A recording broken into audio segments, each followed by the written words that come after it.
Like he was saying, I'm the director of engineering for our first-party game studio. Stofle is both a first-party publisher as well as we do second and third-party publishing as well, and I lead up the first-party studio. Dice of Buddies is our biggest product. Dice of Buddies, for those of you who are not familiar, is a turn-based asynchronous game similar to Hasbro's Yahtzee. It's available for iOS, Android, App Store, both Google Play and Amazon, as well as Facebook. Anavo, before Facebook acquired them, had ranked it one of the top 25 most retentive games of all time. And it was the #1 dice game on iOS for 2 years running. And so this is kind of the talk about kind of how I got started and then how the acquisition worked when Stofle acquired me and how we've kind of grown this from having no users to 32 million.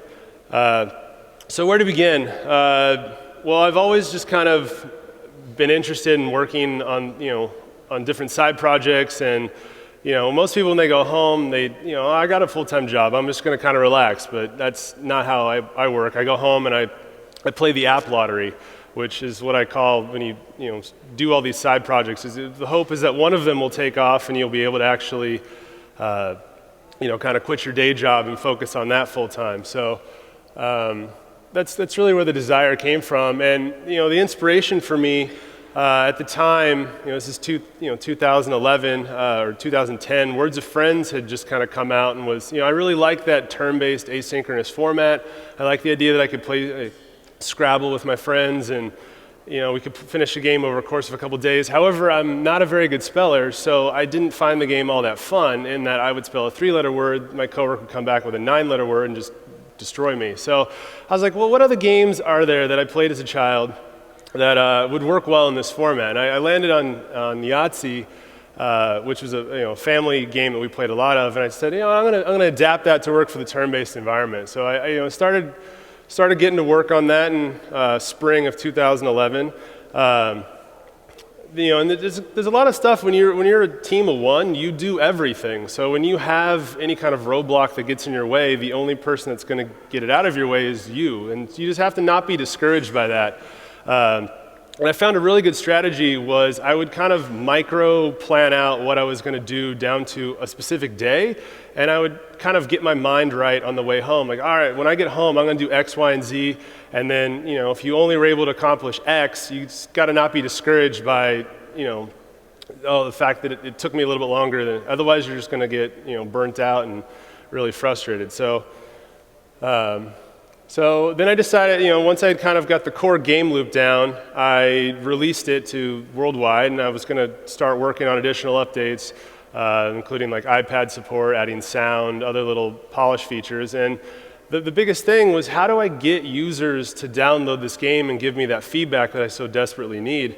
And this was, there wasn't the same kind of ad technologies that exist today, so it was just kind of like, well, I A, don't have any money, and B, I'm not really sure what I would do with the money anyway, so I'll just get word of mouth. And if you have a good product, it sells itself.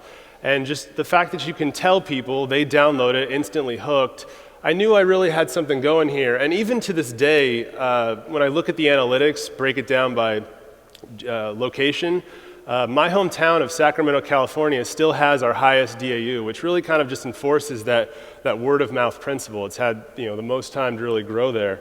And so then, the game starts making a little bit of money, and so I had a $400 a month ad budget, which nowadays is nothing. But at the time, I was, okay, I'm going to put a little bit of money in AdMob, and there weren't things like has offers, so I had no kind of install attribution. I had no idea if when I put money in to an ad provider, if I really got bang for my buck. I didn't know what LTV was. Like, I didn't know what all these concepts were. And so I tried things like, I got creative. I tried things like guerrilla advertisements. I'd made t-shirts, and I'd go to busy places and wear my t-shirt. I'd made a bunch of business cards and just leave them around, put up campus flyers, just trying to do anything and everything I could to just tell as many people as possible about this game. And that worked really well. I got, about 50,000 users were playing the game that way, and it really was kind of just reinforcing that this game is going to get somewhere. And then, I got a cease and desist from Zynga. who felt I was kind of infringing on the Words of Friends intellectual property. And that can be very scary because as a team of one, I don't have a legal department. So it just kind of, a lot of developers can get discouraged when you kind of have a setback like that, like, oh, they're trying to scare me off. But I knew I wasn't doing anything wrong, and so, I met with a lawyer and kind of went through the game, and I released an update that distanced myself visually from Words of Friends, and that kind of went away. And so the game's out there, it's still getting downloads, and then Zynga reaches out to me again, but this time to work for them.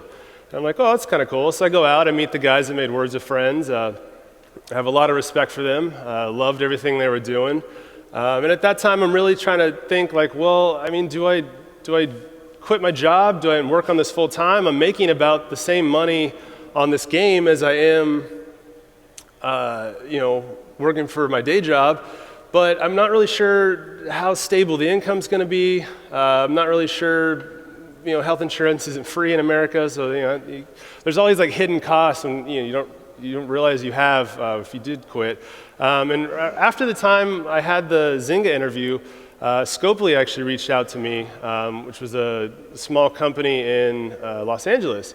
And I really liked what they had to offer, and talking with them, and I realized like if I want this game to be huge, there's going to be a limit to where I can take this game and where I can take it when I'm part of a team. And there's a trade-off between that total ownership and really its growth potential.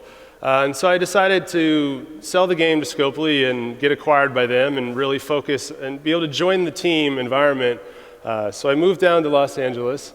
And we started the journey. When I did that, I had about 100,000 users, and we started the journey to 1 million.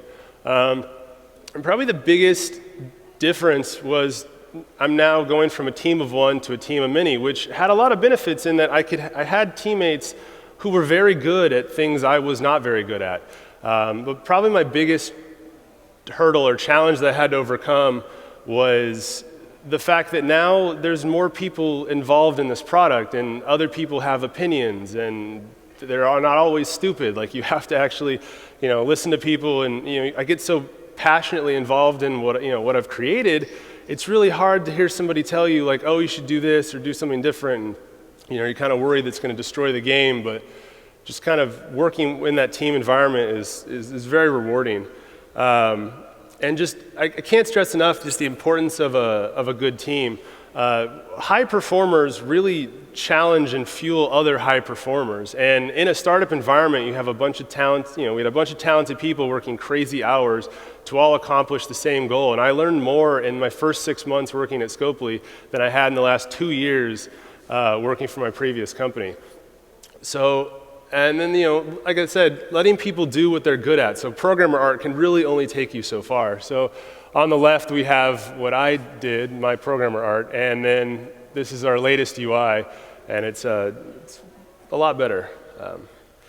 So things were going pretty good. We actually had a healthy ad budget that we were able to do some advertising, and so we actually hit number 4 in top free games over Christmas in 2011. And as you can see, the downloads skyrocket up to the 1 million mark. And we started to have some issues, particularly in the back end. Our database just wasn't able to keep up with that kind of traffic. And I had picked Microsoft Azure at the time because it integrated really well with Visual Studio, since I wrote the whole back end in C#. But the problem was Microsoft Azure, while it would let me scale the back end horizontally, I couldn't scale certain resources vertically, specifically SQL Azure.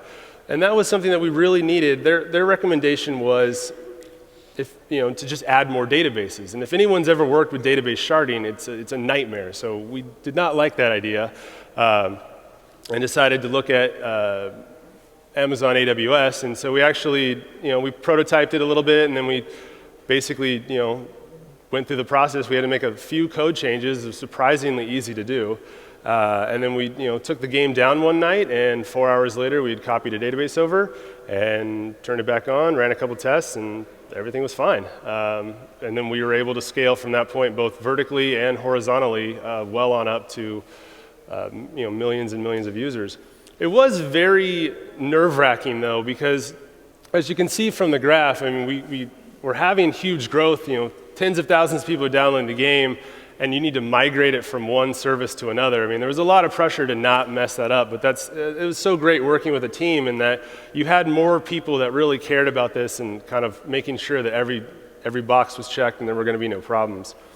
So then kind of what do we do going from 1 million users to 10 million users?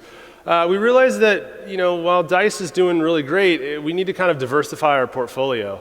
And so we started working on a series of additional apps, and we tried to really do a good job of balancing both the new development with the feature release, because we didn't want DICE to just fall by the wayside, because it still is generating a lot, all of our money. So our team had grown a little bit at this point, and we had started working on an Android client for DICE, and we were focusing on building Jewels and Bubbles on iOS. And one of the biggest things we realized in order to go fast is just you got to not do the same thing multiple times. That was really key when I was a team of one, so we really worked hard to have as much code reusability across all the products as we could. And this is something a lot of big game companies do poorly. They don't have a lot of shared tech, and so they make a new game, and it needs to have achievements. They'll write a new achievement system, and this is very silly because you're just going to spend your time rewriting the same thing you already did right the first time.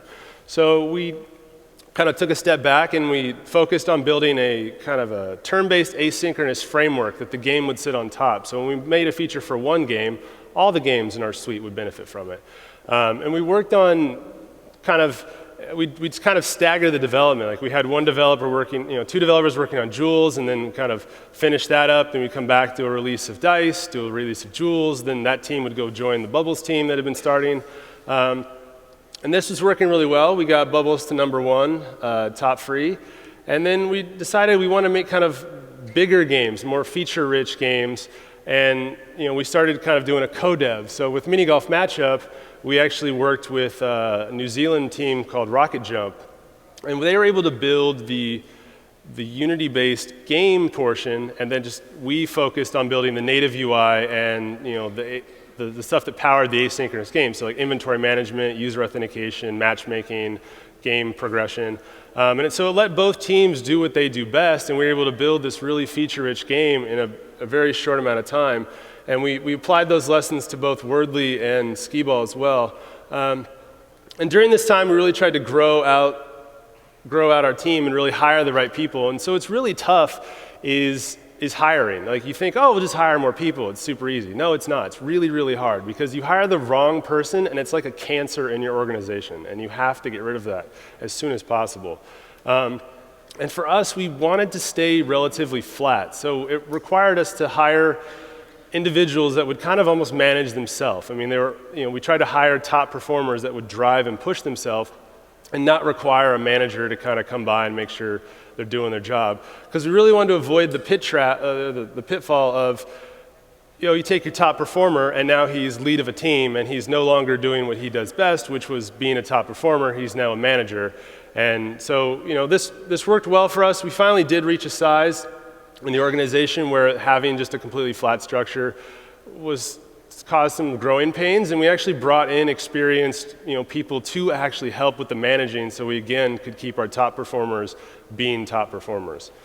So going from 10 to 32 million users, we had released DICE on Android, and I don't know if I can go back to the one slide, and we noticed that when we got featured in Google Play on Android, we knew having one platform would affect the other. We had no idea how big it would affect them, because if you see the graph of downloads, iOS got more downloads than the Google Play did, and it was only featured on Google Play. It's just, one really affects the other. And when you get to that scale, you can really have just huge impact when you have 2 million people playing the game every day. You release something like tournaments, which we did in 2013, and as you can see, we had huge boost in revenue when we did that. I mean, it's hard to see, but the graph starts in December. We released in about February, and we had sustained growth well above what we had for that Christmas break. And it just goes to show you that little things like next year we did achievements, which is not a new concept, but it was new to the game, and it brought a whole new freshness and a lot of fun for all the users. And just, again, we had huge spikes in turns, huge spikes in daily active users, which ends up leading to huge spikes in revenue. The downside with this is you have to be careful that negative updates can also have a huge impact in the opposite way. So QA is incredibly important. And we found that shipping meaningful content often is key. A lot of companies will get in a 2-week release pattern where they try and ship a feature every 2 weeks, and that can be exhausting to do. We found that we don't necessarily need to ship a feature per se, but just the act of shipping an update will really help reactivate a lot of users. They get busy with their day-to-day lives, and then they forget about the app, and then they see the update, and they reactivate, start playing again, tell their friends, and it kind of has a ripple effect. So what we try and do is try and release 1 to 2 features every quarter, and then try and release about 3 performance updates throughout that quarter as well to try and hit that kind of 2-week cadence. The things we always focus for, we're going to always fix our top 5 bugs with every release. We spend time focusing on performance. If I can make the game load 10 milliseconds faster, that might not seem like a big deal to the user, but it has a big impact when we look at the analytics. We'll see that, oh, we made the game load 10 milliseconds faster, and users now play just 1 more turn. Well, 1 more turn leads to just a little bit more money, and when you multiply that across 2 million people, that's a lot of money. So it's really just the little tiny updates can really have a huge effect when you kind of get to that massive scale. So then, what's kind of our goal to kind of keep going once you kind of, you've released a bunch of these games, why keep doing this? I've been going on 4 years now working at Stofle. We just closed our Series A, raised $32 million, and just our motivation is that I love making games that touch people's lives. I love hearing those stories of, oh, I met my wife through your game, or oh, I brought our family closer together. It's just, you have the opportunity through games to really reach so many people, and really, the lasting friendships they're going to make in your game is just such an awesome thing to be a part of. And I like working on things that I enjoy doing. It doesn't feel like a job anymore because I go to work to build a thing that I'm going to play anyway, and I get to share it with millions of people. And that's just super rewarding. And something that a lot of people don't really realize is true in the gaming industry is from an engineering perspective, games are very hard to make, and especially when you need to have 2 million concurrent sessions or daily active users. Like that's a very active web servers. Scaling those out, having no downtime, those are very challenging problems. And so as an engineer, I just love sinking my teeth into really hard problems, and it's rewarding, and it's also kind of around games. So this year we have a lot of really exciting stuff. We're kind of gone back into stealth mode. We've got a very exciting slate coming out this year. We've kind of been moving into even more feature-rich games that take a little bit longer to develop. We've been applying a lot of the same stuff we've been doing along the way, and I have no doubt that when we release the next set of games this year and the year after that, they're going to go to #1 and be downloaded by millions and millions of people. So that's all I got. So any questions?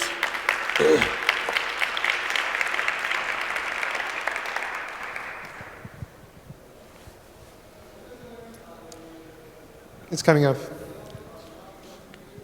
Thanks. That was a fantastic talk. Thanks very much. I had a question about the mechanic of the extra role. It's kind of a semi-pay to have an advantage. I was wondering if you ever had any negative user feedback about that. Well, I was actually super against that feature, and I thought it was going to just absolutely destroy the game, and I was totally wrong. It really did not. No, users don't hate it. That was something I was worried about. We didn't want it to feel super pay to win, so that's why we give you a free one with every game. And we're pretty actually loose and generous with the bonus roll. But yeah, it doesn't. Because there's a lot of chance in the game, it doesn't feel as pay to win. But yeah, generally it's very positive feedback and not negative and scary like I originally thought it was going to be. So.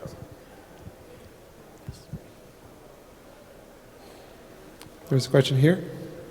Yeah, you had a slide with the download numbers, and I think you said there was a peak because you were featured on Google, on the Google Store. Yeah. And iOS actually went up at the same time. Yep. Do you have any hypothesis why? Is that because it's a multiplayer game and people play against friends on iOS Exactly. device, or? I mean, really, the fact is that, we'd half the audience with iOS, and then the fact that we were able to, not everybody has an iPhone, so we were missing a huge audience. So by releasing on Google Play, now you really can, if you have a smartphone, you can really play with anybody that has, that has the app. And so that was huge. I mean, just, because the game's more fun with friends, and so even, for me, like some of my family members did not have an Android, and so finally, by having the game available on Android, it, let them play with us. And we also saw a bump when we released Facebook, kind of completed the holy trinity of the app platforms. So yeah, we always release these types of games on both in the end, because yeah, they feed each other. More questions?